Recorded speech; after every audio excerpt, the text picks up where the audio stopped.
My mind has become an echo chamber of emotion and pain, reverberating the dreaded silence of those who claim to be allies. King said we won't remember the words of enemies, but the silence of friends, and I feel trapped in that end, claustrophobic, yet encased in apathy. That's sin, that deadly potion that so many partake in. And I find myself attempting to study words on these pages, but my mind just shifts back to the pain that enrages, befuddles, and exchanges hope for disdain.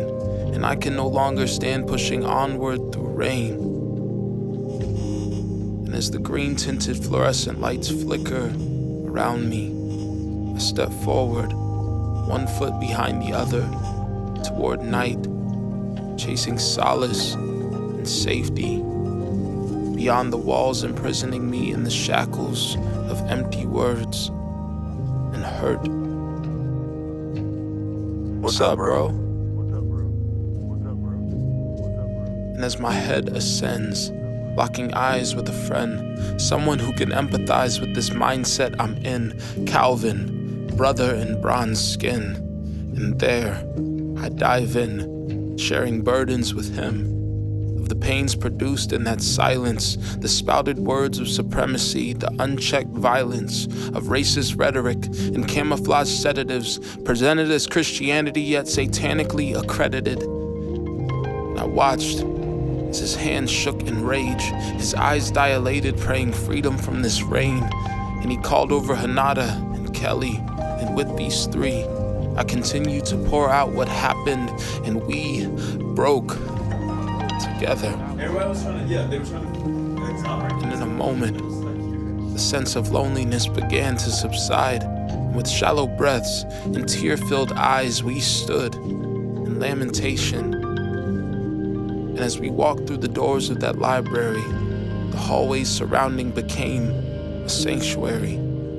Adding Nathan and Bree, the six of us sat in solidarity.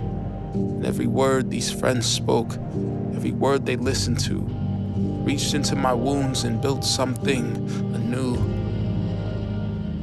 And in this moment, immersed in finals week, I found myself surrounded as I'm weary and weak. And when we should all be studying for tests, placing those things aside to sit and lament, to sit amidst this injustice in solidarity and grieve and build